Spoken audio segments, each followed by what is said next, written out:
Y a-t-il des comics ailleurs que dans Marvel et DC? C'est la question que se pose le professeur Spoodman, fin lecteur de bande dessinée américaine, lorsque, de son vaisseau spatial, il observe les synopsis de comics proches de Marvel. Il aperçoit des villes, des routes curieusement semblables à celles de DC, et après s'y être posé, le professeur Spoodman découvre que ces comics sont incroyablement bons.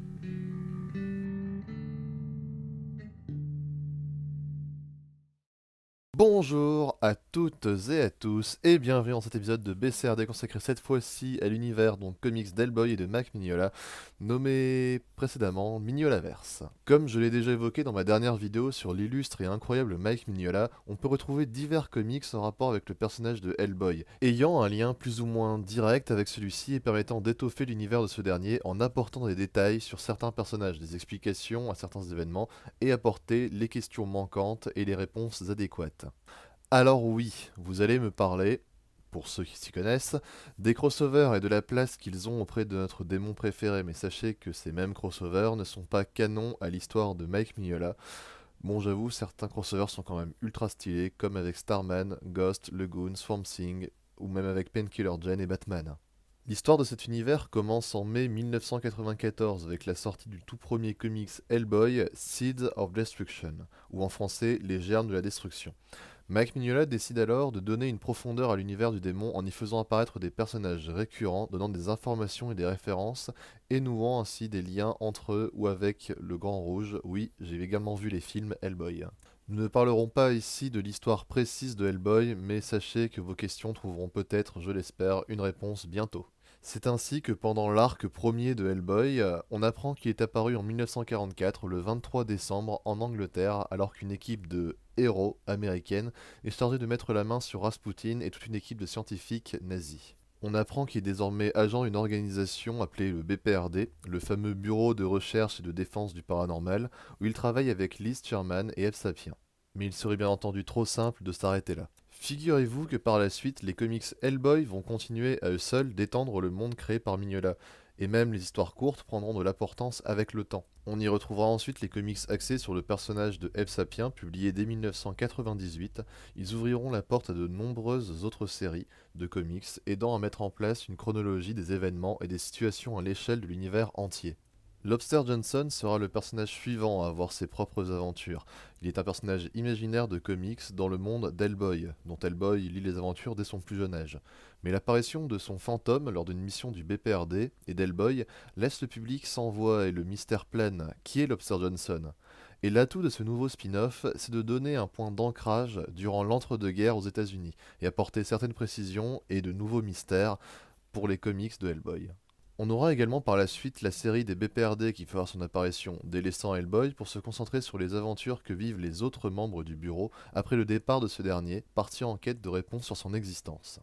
Le comics deviendra rapidement aussi important qu'Hellboy au sein de l'univers, et en accueillant des personnages toujours plus intéressants et travaillés.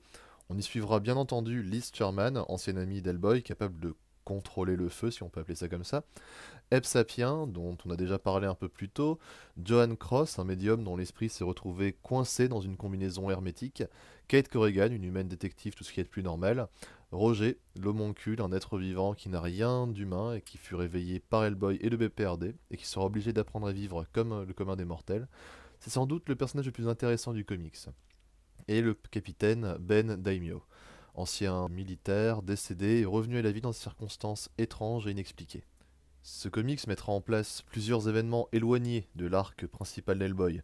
En premier lieu, le fléau des grenouilles, qui prendra une échelle mondiale, entre guillemets, dans son univers, et dont la fin donnera naissance à l'enfer sur Terre, puis à The Devil You Know, pas encore paru en France. Les personnages feront bien entendu des références à Hellboy qui deviendront de plus en plus discrètes. Une autre série fait son apparition entre-temps, c'est celle de Hellboy and the BPRD, qui permet de voir ce qu'a vécu Anno Rama, le vrai nom de Hellboy, avant les germes de la destruction. Mais plus important encore, la série Witchfinder arrive. Sir Edward Grey, un agent de la reine Victoria et investigateur du paranormal qui affronte comme il le peut des sectes et des démons dans une Angleterre appauvrie et malade, fin du 19e siècle. Ce comics donnera même des explications sur ce qu'il se passe à l'heure actuelle dans le comics BPRD, ainsi que l'explication de qui est le personnage d'Edward Grey qu'on aperçoit plusieurs fois dans Hellboy. De même, le comics Sledgehammer 44, qui n'a rien à voir avec la chanson de Peter Gabriel, met en contexte la création d'une des armures fonctionnant à l'énergie Vril, qui est apparue dans l'univers et ce en plein milieu de la Seconde Guerre mondiale. On retrouvera aussi un comics sur Frankenstein nommé habilement Frankenstein Underground, qui, comme vous vous en doutez, suivra la créature bien connue dans un périple sombre pour la mener jusqu'à Hellboy dans un combat de luchador mexicaine. Je peux maintenant vous parler des comics qui ne sont pas encore parus en France et dont j'espère avoir une publication assez rapide, avec The Visitor, How and Why He Stayed, qui parle d'un alien qui est présent dans une des aventures d'Hellboy et pourquoi il est resté sur Terre pendant aussi longtemps. Rasputin, The Voice of the Dragon, où on suit tout simplement le personnage de Rasputin, l'un des premiers adversaires de notre démon favori. Et le dernier sorti, c'est bien entendu Koshkei the Deathless, parlant d'un assassin envoyé tuer Hellboy et dont les actions passées l'ont vu devenir immortel avant de devenir l'esclave d'une sorcière. La célèbre Baba Yaga présente très souvent dans les comics de Hellboy. Tout ça c'est bien beau, vous allez me dire, mais pourquoi je vous fais simplement une liste des comics jonchant ce fameux univers? C'est pour en arriver à notre nouveau point, la chronologie. Et oui, comme tout univers comics qui se respecte, il y a un ordre de lecture à suivre pour pouvoir apprécier encore plus les différentes histoires et les liens entre les personnages. Je vais donc devoir vous prévenir au mieux. Sachez qu'avec les publications françaises, c'est le bordel, alors je vais vous faire au mieux avec les titres français et la chronologie officielle de Mike Mignola pour tout vous expliquer. Je tiens tout de même à préciser avant de commencer que vous n'êtes pas obligé de suivre cet ordre chronologique. Vous pouvez simplement lire l'une des séries de Mike Mignola sans jamais avoir lu le reste, et ce, avec n'importe laquelle de ces séries. Vous êtes prêts? Alors accrochez-vous. Tout commence avec le tome 1 de Hellboy. Vous pourrez d'ailleurs continuer de lire les Hellboy jusqu'au tome 7. Vous passerez avec finesse au tome 11. Ne posez pas de questions. Pour revenir au tome 8. Oui, c'est déjà étrange. Vous pourrez ensuite lire les 8 premiers tomes de BPRD pour revenir au tome 9 de Hellboy que vous enchaînerez avec le tome 10. S'en vient la série des Witchfinder à lire dans l'ordre, puis les Lobster Johnson, et là ça fout la merde, parce qu'il faut lire les tomes 2 et 3 avant de lire le premier qui ouvre la série Sledgehammer 44. Oui, je sais, c'est long, mais accrochez-vous, on n'est qu'à la moitié. N'hésitez pas à commander ensuite les tomes de BPRD 1947 et 48, et lier le tout avec un BPRD Origin 1 et 2, qui se marieront à merveille avec Hellboy tome 15, dont Frankenstein Underground en est la suite. N'oubliez pas de digérer cet ensemble avec les 2 premiers tomes d'Ape Sapien et le 3e tome de BPRD Origin, qui vous permettront de mieux apprécier les tomes 9, 10 et 11 de BPRD, qui vous mèneront à l'ultime tempête, soit le Hellboy tome 13, l'un des plus beaux si vous voulez mon avis.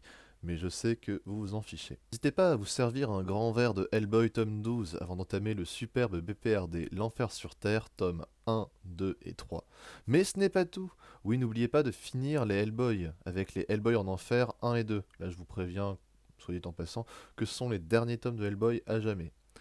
Mais ce serait trop simple de s'arrêter là, bien entendu. Reprenons ensemble les tomes 4 et 5 de l'Enfer sur Terre et finissons la saga d'Ape Sapien. Vous pourrez ensuite lire Hellboy and BPRD 1953 et enfin lire toute la série des Hellboy and BPRD à partir du tome 1 de 1952.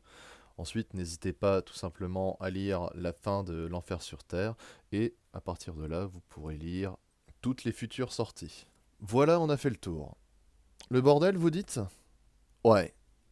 Mais putain, ce que c'est beau! Oh! Pour ceux dans le fond qui voudraient maintenant savoir de quoi va parler le prochain épisode, sachez que c'est un comics dont j'ai parlé aujourd'hui et qui m'a beaucoup marqué. Reste maintenant, pour moi, le meilleur comics de Mike Mignola. Bon, vous savez quoi faire maintenant? Le pouce bleu pour la hype, le partage pour le swag, la partie commentaire pour trouver l'âme sœur et éventuellement pour me poser des questions.